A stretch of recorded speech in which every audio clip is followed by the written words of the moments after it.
Hello from the land of TV. This is King Cool. Welcome to the Toast Reviews. Well, as you don't know how this works, I put something in the toaster and talk about a movie that I just watched before my toast is done. And today, we're at the very end of Submarine. And to send it off, I watched Yellow Submarine, the 1963 animated movie with starring the Beatles and a bunch of people who sound like the Beatles. And on the show, we have regular old waffles, because I haven't been getting anything fancy for the toaster lately. I just have always been doing this, like, not long before these episodes have to go up. Oh dear. Anyway, here we go. Okay, so at first, I was sort of, like, but like, this is actually a pretty large chunk of the movie before they appear, the Beatles, and, try to get a banana open. Spoilers, I'm gonna use a banana soon.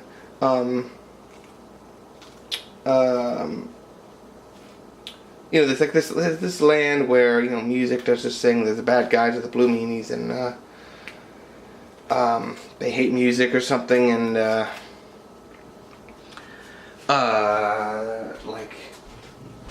okay, here's the thing about this. I saw this yesterday. I barely remember anything that happened in it, because this isn't really about the things that happen. It's about the things you see during it. Like, they've got that, you've all probably seen the picture where they've got the holes in the ground that get smaller as they go further off into the distance, and the ones in the ceiling, but depending on the scale of the person standing through them, or whether or not they're standing in the top or they're hanging out the bottom, it gives you that sort of weird psychedelic feel, like an MC Escher painting or something. Like, this movie is amazing to look at. Probably even more so than Heavy Metal that I did like last year sometime. But it is, I don't, and occasionally I break into songs. Some of them I hadn't even heard. I'm not really, again, I'm not a music guy, I'm a movie guy, so I drew a couple of these Beatles songs I hadn't heard. You can go further than that. So, it's like, but the things that happen, it's just sort of like, oh, well, then this happened, and then that happened, and then it's over. It's like, it almost doesn't seem important.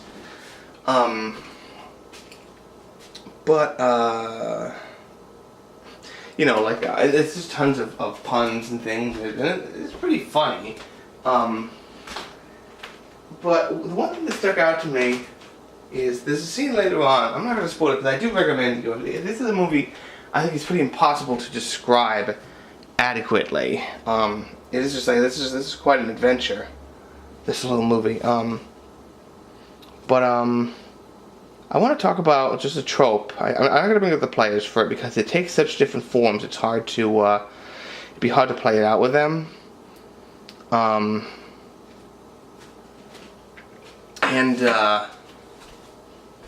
The scene where someone... Okay, remember Iron Man? If you haven't seen Iron Man, I'll just do a minor spoiler. Tony Stark gets a new arc reactor for his heart, and he takes the other one. He's like, we don't need this anymore, just throw it away. And I'm sort of like, I'm pretty sure there's some sort of EPA thing that's going to stop you from doing that, but alright, that's done. But instead,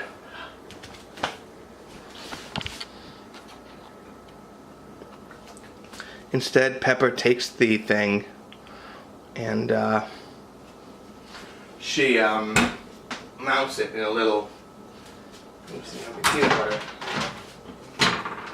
Gonna have, there we go. She takes it and mounts it in the thing, and you might be thinking at the time, it's like, that's probably going to come up later.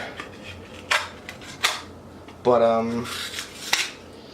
in that sense, it's even that, you might even think that, but, it's the thing is, like, how he's going to get it. And in the scene, he's struggling to go grab it. And certain movies that do this, do it incredibly stupidly, where it's so obvious. Even like Cloudy with a Chance of Meatballs, it was like, they keep bringing up that stuff he sprayed on his feet that made the permanent shoe. And I didn't know exactly how it was going to get used. I'm like, it's got to come back up somehow. because you don't bring it up in the first scene and then bring it back up an hour in to not have it come up at some point. Some people think that Color with Chance Meatballs is an overlooked classic, and I do not agree. I think it's just not that great, quite frankly. Oh, I'm not even talking about Yellow Submarine. What am I doing here? Oh, I was up very late last night. So yeah, I think my point is, in this movie, they do that. They have a scene where someone, you know, does something, but actually I did not predict that it would come up, because they turned it just into a pun. It's like, oh, big deal, I got this now. Oh, I've got the electric shock. Oh, I didn't look surprised. Whatever, you know. If you don't like puns, you're gonna hate this movie. But jeez. Oh, yeah. But yeah, that's pretty much all I got. I do recommend seeing it. If you like psychedelic things, I think I slightly prefer The Point. If you guys remember that, this is a TV special. Actually, the home release of which stars Ringo Starr. About a boy born in a land of everything has a point.